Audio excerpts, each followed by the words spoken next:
السلام علیکم ورحمۃ اللہ وبرکاتہ۔ الحمد للہ رب العالمین حمد الشاکرین والصلاة والسلام علی رسولہ الکریم وعلی آلہ واصحابہ اجمعین،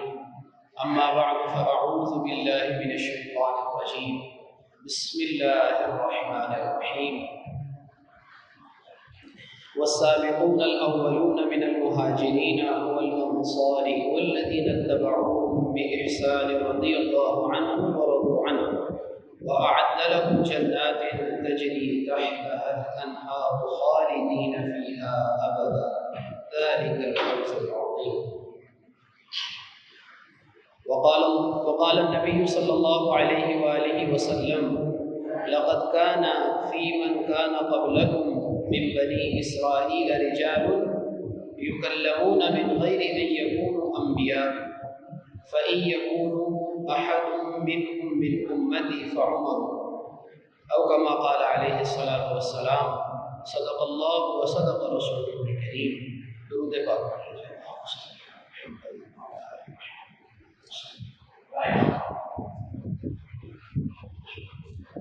اللهم بارك۔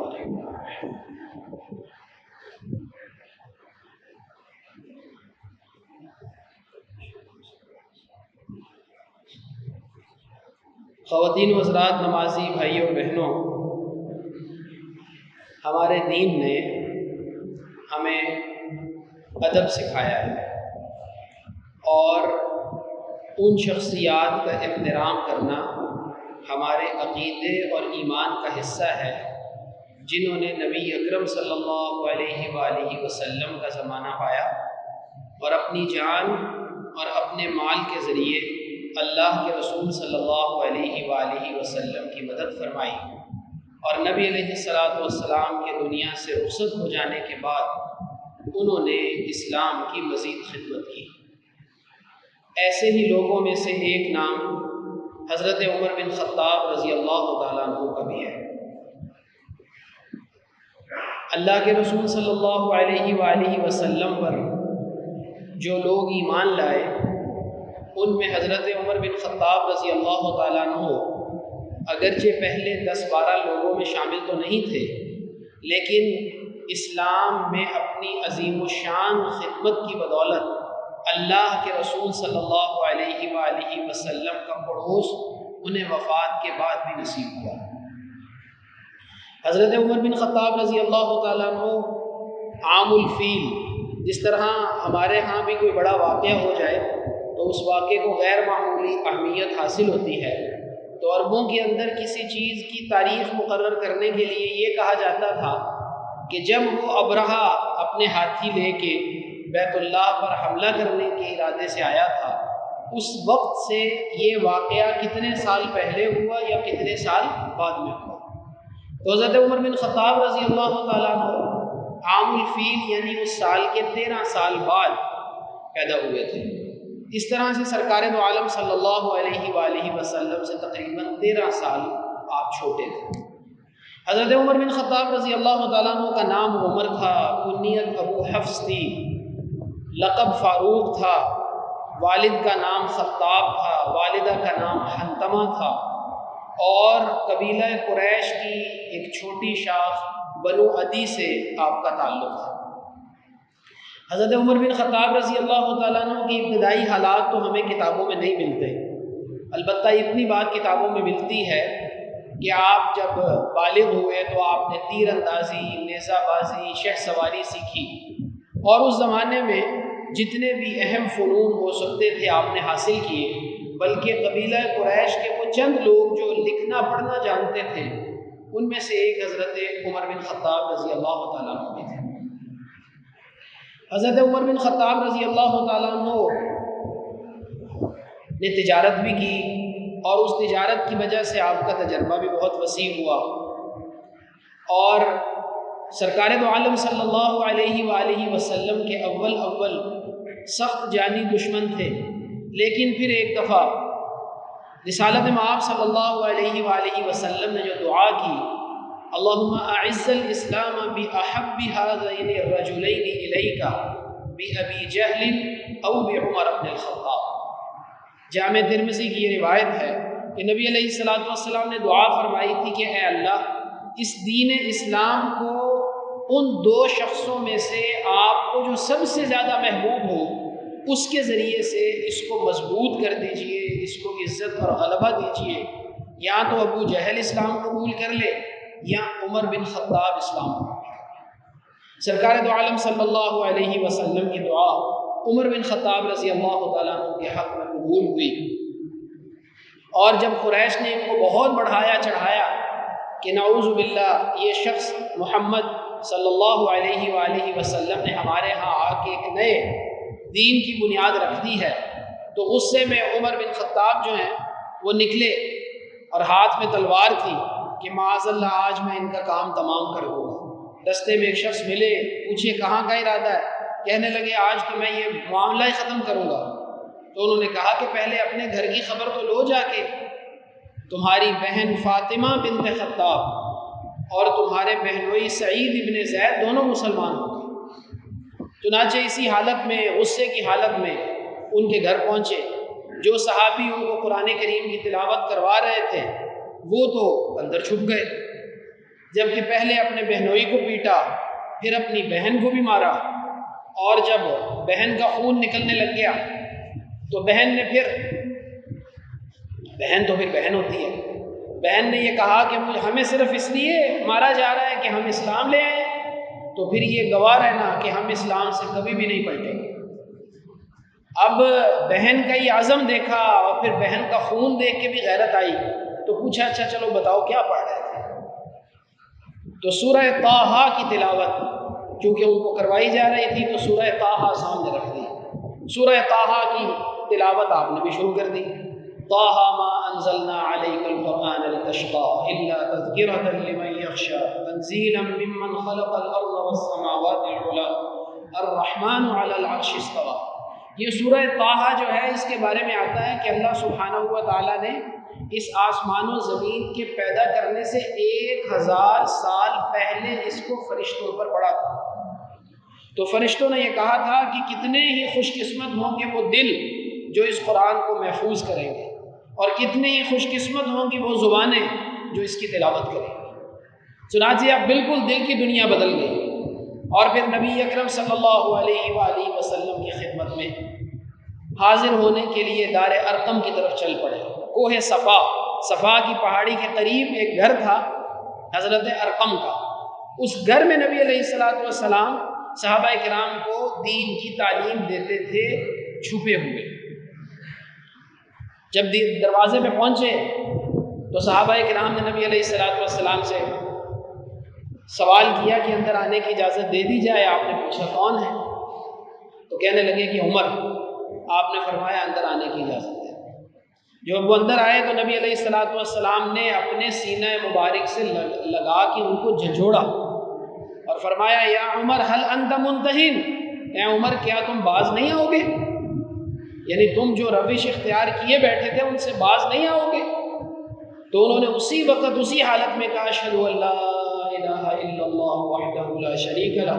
وانک محمدا عبدک ورسولہ۔ تو حضرت عمر بن خطاب رضی اللہ تعالیٰ عنہ جب اسلام لائے تو صحابہ نے اتنی زور سے کلمہ توحید پڑھا کہ اس کی آواز بیت اللہ تک آئی،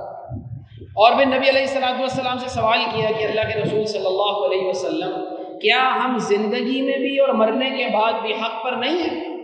تو آپ نے فرمایا کہ جس اللہ نے مجھے حق کے ساتھ مبعوث کیا ہے، میں ان کی قسم کھا کے کہتا ہوں کہ زندگی میں بھی ہم حق پر ہیں، وفات کے بعد بھی حق پر ہوں گے، او کما قال علیہ الصلوۃ والسلام۔ تو پھر عرض کیا کہ پھر ہم چھپ چھپ کے کیوں عبادت کرتے ہیں، اور پھر کہا کہ آج ہم سب کے سامنے عبادت کریں۔ نبی علیہ الصلوۃ والسلام درمیان میں تھے، اگلی صف میں حضرت حمزہ اور پچھلی صف میں عمر بن خطاب، اور حضرت نبی اکرم صلی اللہ علیہ وآلہ وسلم صحابہ کے ساتھ بیت اللہ میں تشریف لے گئے، اور وہاں پھر اعلانیہ اللہ سبحانہ و تعالیٰ کی عبادت کی۔ حضرت عبداللہ بن مسعود رضی اللہ تعالیٰ عنہ فرمایا کرتے تھے کانا اسلامہ فتحا، حضرت عمر بن خطاب کا اسلام لانا اسلام کی فتح تھی، وکانت ہجرتہ نصرتا، اور آپ کی ہجرت کرنا یہ دین کی نصرت تھی، وَكَانَتْ إِمَارَتُهُ رَحْمَةً، اور آپ کی عمارت اور آپ کی خلافت یہ مسلمانوں کے لیے رحمت تھی۔ حضرت عمر بن خطاب رضی اللہ تعالیٰ عنہ نے سرکار دو عالم صلی اللہ علیہ وآلہ وسلم کا بھرپور ساتھ دی۔ جب ہجرت کا موقع آیا تو سب نے چھپ چھپ کے ہجرت کی۔ عمر بن خطاب رضی اللہ تعالیٰ عنہ اسلحہ لگائے ہوئے بیت اللہ میں آئے اور آ کے کہا کہ جس کو یہ بات پسند ہو کہ اس کے گھر والے اس سے محروم ہو جائیں، اس کی بیگم بیوہ ہو جائے، تو پھر آ جاؤ ذرا اور میرا مقابلہ کر کے دکھاؤ۔ میں سب کو بتا کے جا رہا ہوں کہ میں مدینہ ہجرت کروں۔ لیکن کسی کی ہمت نہیں ہوئی عمر بن خطاب رضی اللہ تعالیٰ عنہ کا پیچھا کرنے۔ مدینہ منورہ میں سرکار دو عالم صلی اللہ علیہ وآلہ وسلم کے ساتھ ساتھ رہے۔ حضرت علی المرتضیٰ رضی اللہ تعالیٰ عنہ کا مشہور قول ہے جو میں کئی دفعہ آپ کو سنا چکا ہوں کہ حضرت عمر بن خطاب رضی اللہ تعالیٰ عنہ کی جب شہادت ہوئی تو حضرت علی رضی اللہ تعالیٰ عنہ آئے اور آپ کے چہرہ مبارک سے کپڑا اٹھایا اور پھر فرمایا کہ میں نے بارہا نبی علیہ السلام سے یہ سنا ہے کہ آپ فرماتے تھے کہ میں وہاں تھا اور میرے ساتھ ابو بکر اور عمر تھے، میں وہاں گیا اور میرے ساتھ ابو بکر اور عمر تھے۔ نبی علیہ السلام نے ارشاد فرمایا زمین پر بھی میرے دو وزیر ہیں اور آسمان میں بھی میرے دو وزیر ہیں، زمین پر میرے دو وزیر ابو بکر اور عمر ہیں۔ حضرت عمر بن خطاب رضی اللہ تعالیٰ عنہ حضرت ابو بکر صدیق رضی اللہ تعالیٰ عنہ کے زمانے میں بھی مستقل ان کی مجلس مشاورت میں شامل رہے۔ پھر حضرت ابو بکر رضی اللہ تعالیٰ عنہ نے یہ محسوس کیا کہ صحابہ جتنے اس وقت موجود تھے ان سب میں اگر کوئی اس وقت خلافت کا اہل ہے تو وہ عمر بن خطاب ہے، لہٰذا عمر بن خطاب رضی اللہ تعالیٰ عنہ کو اپنی زندگی ہی میں خلیفہ نامزد کر دیا۔ اب واقعات کی تفصیل کا وقت نہیں ہے ورنہ اس میں بھی کچھ بڑے واقعات ہیں جو بیان کرنے کے قابل ہیں۔ حضرت عمر بن خطاب رضی اللہ تعالیٰ عنہ جب خلیفہ بنے ہیں تو آپ کے دور کے اندر اسلام کو اتنی وسعت ملی کہ 22 لاکھ مربع میل پر آپ کی حکومت پھیل گئی۔ افریقہ کے اندر مصر تک آپ کی حکومت پھیلی، ایشیا میں ادھر ہمارے علاقے میں مکران تک حضرت عمر بن خطاب رضی اللہ تعالیٰ عنہ کی خلافت تھی، اور پوری جو پرشین امپائر ہے وہ ساری کی ساری عمر بن خطاب رضی اللہ تعالیٰ عنہ کے زمانے میں فتح ہو گئی، اور رومن امپائر یعنی جو فارس کی روم کی شہنشاہیت تھی اس کا بھی آدھا حصہ حضرت عمر بن خطاب رضی اللہ تعالیٰ عنہ کے زمانے کے اندر اسلام اور اسلام کے پرچم کے نیچے آ گیا۔ حضرت عمر بن خطاب رضی اللہ تعالیٰ عنہ کا کہ فضائل احادیث کی کتابوں میں موجود ہیں۔ ایک حدیث مبارکہ میں نے ابھی پڑھی، نبی علیہ السلام نے ارشاد فرمایا لقد کان فی من کان قبلکم من بنی اسرائیل رجال یکلمون من غیر ان یکونوا انبیاء، کہ بنی اسرائیل میں کچھ لوگ ہوا کرتے تھے ایسے جو نبی نہیں ہوا کرتے تھے لیکن ان پر الہام ہو جایا کرتا تھا، صحیح بات ان کے دل میں ڈال دی جایا کرتی تھی۔ آپ نے ارشاد فرمایا فَإِن يَكُنْ أَحَدٌ مِّنْ أُمَّتِي مِنْهُمْ، اگر میری امت میں ایسا کوئی شخص ہو اور ہے تو وہ صرف عمر فعمر۔ اور ایک حدیث میں ارشاد فرمایا لَوْ كَانَ بَعْدِي نَبِيٌّ لَكَانَ عُمَرٌ، اگر میرے بعد کسی کو نبوت مل سکتی تو وہ عمر کی شخصیت میں وہ اوصاف تھے کہ ان کو نبوت دی جاتی۔ اور سرکار دو عالم صلی اللہ علیہ وآلہ وسلم کے جو صحابہ ہیں وہ سب حضرت عمر بن خطاب رضی اللہ تعالیٰ عنہ کے اس مقام و مرتبے سے خوب واقف تھے، جس طرح بھی میں نے عبداللہ بن مسعود رضی اللہ تعالیٰ عنہ کا ارشاد آپ کو سنایا۔ اسی طرح حضرت عثمان غنی رضی اللہ تعالیٰ عنہ فرمایا کرتے تھے کہ وہ شخص جس کا باطن ظاہر سے زیادہ صاف ہے وہ عمر رضی اللہ تعالیٰ، یعنی جس کا اندر جن کا باطن، جن کی روح، جن کا قلب ان کے ظاہر سے بھی زیادہ پاکیزہ ہے وہ عمر بن خطاب رضی اللہ تعالیٰ۔ حضرت عمر بن خطاب رضی اللہ تعالیٰ عنہ جب خلیفہ بنے تو ایک مرتبہ آپ کی صاحبزادی نبی علیہ السلام کی زوجہ مطہرہ حضرت حفصہ رضی اللہ تعالیٰ عنہ نے عرض کیا کہ امیر المؤمنین والد گرامی، اللہ تبارک و تعالیٰ نے بڑی وسعت دے دی الحمدللہ تو اب آپ اپنے کھانے کو کچھ تھوڑا بہتر کر لیجئے، کپڑے بھی تھوڑے اچھے اور نرم پہن لیا کیجئے، تو آپ نے ارشاد فرمایا میں تجھے سخت سرزنش کروں گا اگر تم نے یہ بات اس کے بعد کی۔ پھر ارشاد فرمایا میرا تو حال اس شخص جیسا ہے جس سے پہلے 2 شخص ایک ہی رستے پر چل کر اپنی منزل کو پہنچ گئے، اب تیسرا بھی اگر اسی رستے پہ پہنچے گا تو اپنی منزل کو پہنچ جائے گا۔ اشارہ تھا نبی علیہ الصلوۃ والسلام کی طرف اور حضرت ابوبکر رضی اللہ تعالیٰ عنہ کی طرف۔ نہ صرف یہ کہ سخت کوشی کی زندگی اپنائی ہوئی تھی، بلکہ اگر آپ کے سامنے کسی دسترخوان کے اوپر کوئی بہت زیادہ اعلیٰ کھانا بھی آ جاتا تھا تو آپ اس سے اپنا ہاتھ کھینچ لیتے، بغیر چھنا ہوا آٹا سخت موٹی روٹی کھاتے تھے۔ اور مورخین نے لکھا ہے کہ ان کے ساتھ بیٹھ کے مہمان بھی کھانا نہیں کھا سکتا، اور کپڑوں کے اندر اکثر پیوند لگے ہوئے ہوتے تھے۔ اتنی سادہ زندگی گزاری۔ جب دنیا سے جانے کا وقت آیا تو اپنے بیٹے عبداللہ جو حضرت عمر رضی اللہ تعالیٰ عنہ کے پیارے صاحبزادے ہیں انہیں کہا کہ اگر میرے اوپر کوئی قرض ہو تو تم ادا کر دیں، اگر تم سے وہ قرض ادا نہ ہو تو پھر بنو عدی جو میرا قبیلہ ہے اس کو کہہ دینا کہ میرا قرض ادا کر دے، اگر ان سے بھی ادا نہ ہو تو پھر قریش کو کہہ دینا کہ میرا قرض ادا کر دے، اور قریش کے بعد کسی اور کو تکلیف نہ دے۔ حضرت عمر بن خطاب رضی اللہ تعالیٰ عنہ اتنی سادہ زندگی، آج ہمارے حکمرانوں کے آپ یہ ان کا ٹھاٹ باٹ دیکھیے، اور حضرت عمر رضی اللہ تعالیٰ عنہ کو دیکھیے کہ صدقے کے اونٹوں پر تیل کی مالش کر رہے تھے۔ امیر المومنین ہیں، 22 لاکھ مربع میل کے خلیفہ ہیں، اور جن کے نام سے فارس اور روم والے ڈرتے تھے، اور فارس کی عورتیں اپنے بچوں کو سلانے کے لیے کہا کرتی تھی سو جا ورنہ عمر آ جائے گا۔ غارت گرے فارس نام رکھا ہوا تھا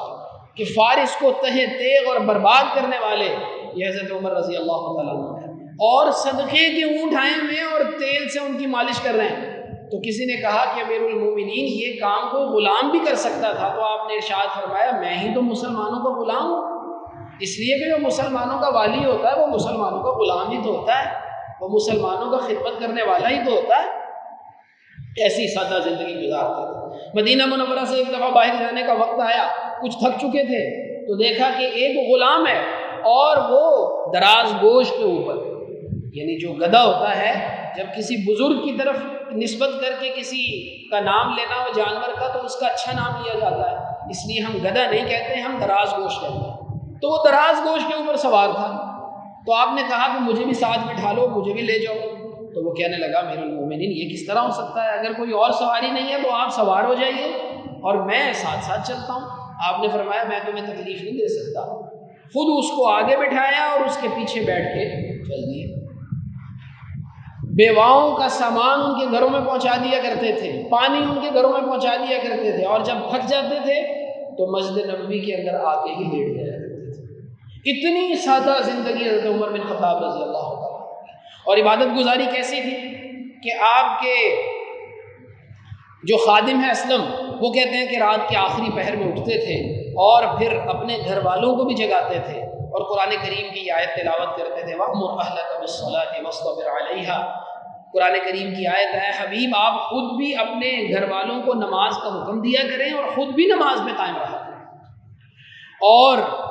اللہ سبحانہ و تعالیٰ کی خشیت کا یہ عالم تھا کہ فجر کی نماز کے اندر لمبی لمبی صورتیں پڑھتے تھے اور اکثر بیمار ہو جایا کرتے تھے۔ ایک مرتبہ سورہ یوسف کی تلاوت کر رہے تھے فجر کی نماز میں، اور یہ آیت پڑھی انما اشکو بثی وحزنی الی اللہ۔ حضرت یعقوب جب صبر کی انتہا ہو گئی اور یوسف علیہ السلام کے انتظار کے اندر آنکھیں سفید ہو گئیں اور آنکھوں کی بینائی چلی گئی، تو اس موقع پہ انہوں نے یہ کہا تھا انما اشکو بثی وحزنی الی اللہ، میں اپنے غم کی شکایت اپنے رب ہی کو کرتا ہوں۔ یہ آیت بار بار پڑھتے رہے اور اتنا روئے کہ نماز کو مختصر کر کے رکوع کر کے نماز ختم۔ اتنی لمبی لمبی نمازیں پڑھا کرتا تھا، اکثر پاؤں میں ورم آ جایا کرتا تھا۔ پھر حضرت عمر بن خطاب رضی اللہ تعالیٰ عنہ رعایا کی خدمت کے لیے ہر وقت کمر بند رہتے تھے اور رعایا کی خدمت میں کوئی دقیقہ فروغ گزاشت نہیں کرتے تھے۔ پھر حضرت عمر رضی اللہ تعالیٰ عنہ نے کئی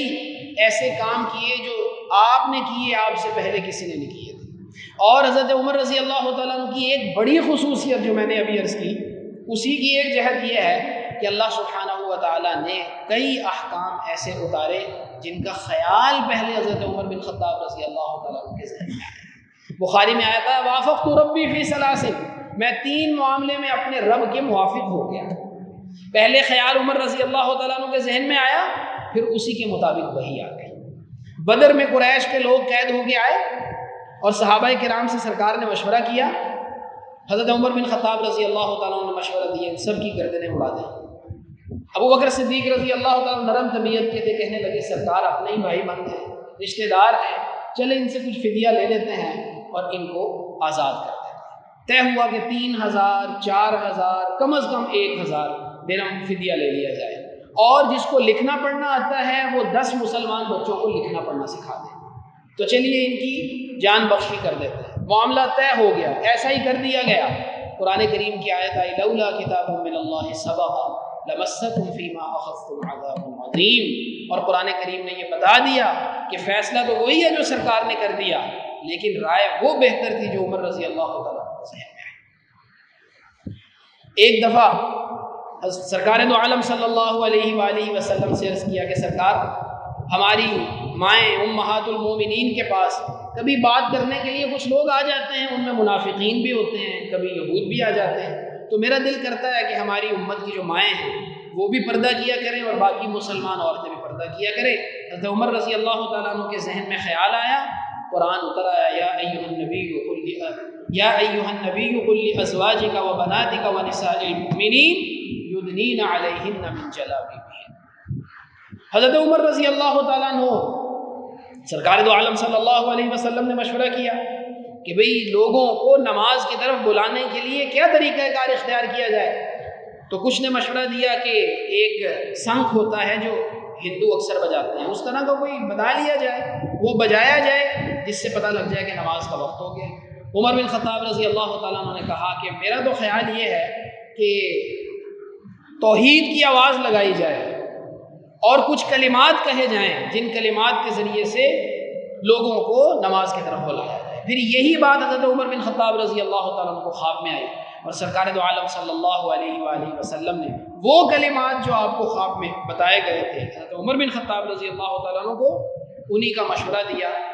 اور انہی کا حکم دیا، اور حضرت بلال رضی اللہ تعالیٰ عنہ نے اسلام میں سب سے پہلی اذان دی۔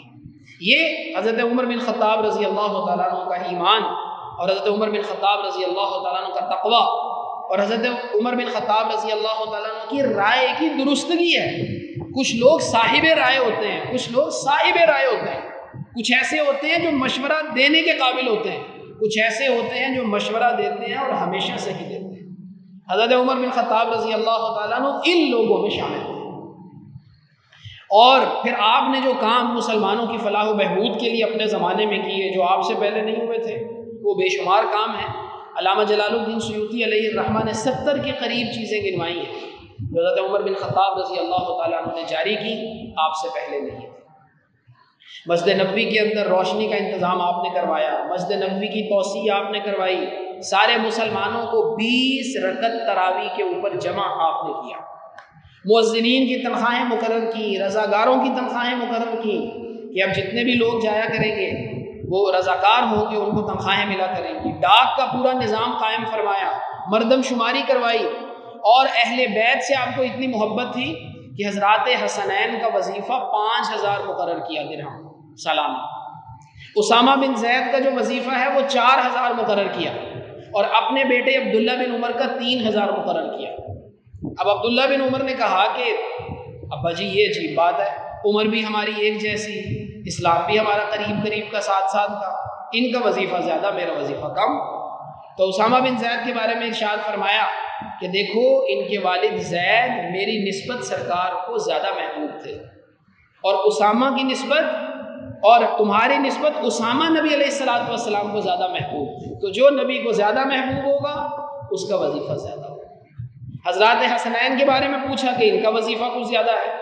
تو ارشاد فرمایا کہ تم یہ بتاؤ کہ تم ان جیسا نانا رکھتے ہو؟ تمہاری والدہ ان جیسی والدہ ہو سکتی ہے؟ تمہارا باپ ان جیسا باپ ہو سکتا ہے؟ تو حضرت حسنین کا وظیفہ زیادہ رکھا، اہل بیت کے ساتھ محبت زیادہ تھی۔ ازواج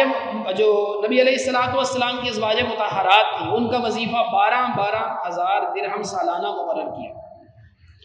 اور حضرت عمر بن خطاب رضی اللہ تعالیٰ عنہ کا زمانہ خلافت یہ 10 سال 6 ماہ اور 10 دن تھا۔ اور آپ دیکھیے کہ اس زمانے کے اندر اسلام یعنی اسلامی سلطنت کتنی پھیل گئی۔ اور پھر یہ مشہور بات میں کئی دفعہ آپ کو سنا چکا ہوں کہ جب آخری حج پہ گئے تو زمین کے اوپر لیٹ گئے اور پھر اللہ سبحانہ و تعالیٰ سے یہ دعا کی، اللہم کبر سنی، اے اللہ میری عمر زیادہ ہو گئی ہے، وضعفت قوتی، اب کمزور ہو گیا، وقلت حیلتی، اب کوئی زیادہ ہل جل بھی نہیں کر سکتا، کتنا زیادہ کروں، عمر زیادہ ہو گئی، وانتشرت رعیتی، اور میری رعیت اتنی زیادہ پھیل گئی ہے اب میرے سے ان کی نگہبانی نہیں ہوتی، فاقبضنی الیک غیر مضیع ولا مفرط، اے اللہ مجھے اپنے پاس اس حال میں بلا لے کہ میں ظلم کرنے والا ہوں۔ تو حضرت عمر بن خطاب رضی اللہ تعالیٰ عنہ کو حضرت مغیرہ بن شعبہ رضی اللہ تعالیٰ عنہ کا ایک غلام تھا جو پارسی تھا، ابو لؤلؤ فیروز، اس نے خنجر کا وار کیا، 6 وار کیے، جس سے حضرت عمر بن خطاب رضی اللہ تعالیٰ عنہ کو زخم ہوا، اور وہ زخم سیدھا معدے تک پہنچا۔ اب جو چیز پلائی جاتی تھی وہ اس زخم سے باہر آ جاتی تھی، اور اطباء نے یہ فیصلہ کیا کہ اب ان کا بچنا مشکل ہے۔ حضرت عمر بن خطاب رضی اللہ تعالیٰ عنہ کو 26 ذی الحجہ کو خنجر لگا تھا، اور 1 محرم الحرام کو آپ کا انتقال ہوا۔ حضرت عمر بن خطاب رضی اللہ تعالیٰ عنہ کے یہ حالات اور واقعات اور آپ کے فضائل یہ ہمیں بار بار سننے چاہیے۔ آج اسلام کے دشمنوں نے مسلمانوں میں تفریق پیدا کرنے کی کوشش کی ہے، اور اس تفریق کو پیدا کرنے کے لیے ہتھیار استعمال کیا ہے کہ اہل بیت کے ساتھ زیادتیاں ہوتی رہیں، اور اہل بیت کے ساتھ زیادتیاں معاذ اللہ یہی لوگ کرتے رہے۔ میں نے آپ کو یہ بات پہلے بھی سنائی ہے، امام مالک رحمۃ اللہ علیہ سے کسی نے پوچھا تھا کہ ابو بکر اور عمر نبی علیہ الصلوۃ والسلام کے ہاں کیا مقام و مرتبہ رکھتے تھے، تو آپ نے ارشاد فرمایا کہ وفات کے بعد جو ان کا مقام و مرتبہ ہے زندگی میں بھی وہی مقام و مرتبہ ہے۔ یعنی اگر وفات کے بعد ان کو اللہ کے نبی علیہ الصلوۃ والسلام نے اپنے پہلو میں سلایا ہوا ہے تو اس کا مطلب ہے کہ زندگی کے اندر بھی ان کا یہی مقام و مرتبہ ہے۔ اسی لیے شاعر نے بہت اچھی بات کہی ہے کہ نام آتے ہی ابو بکر و عمر کا لب پر تو بگڑتا ہے وہ پہلو میں سلائے ہوئے ہیں۔ اگر حضرت ابو بکر حضرت عمر بن خطاب رضی اللہ عنہما کا یہ مرتبہ نہ ہوتا تو نبی علیہ الصلوۃ والسلام کے پہلو میں کس طرح سو جاتے۔ اور سرکار دو عالم صلی اللہ علیہ وآلہ وسلم نے جن 10 لوگوں کو جنت کی بشارت سنائی ان میں حضرت عمر بن خطاب رضی اللہ عنہ بھی شامل ہیں۔ اللہ سبحانہ و تعالی نبی علیہ الصلوۃ والسلام کے تمام صحابہ کے متعلق ہمیں اپنا عقیدہ درست کرنے کی توفیق عطا فرمائے، اور ہمیں ان کے ساتھ ہمیشہ حسن ظن رکھنے کی توفیق عطا فرمائے۔ وآخر دعوانا الحمدللہ رب العالمین۔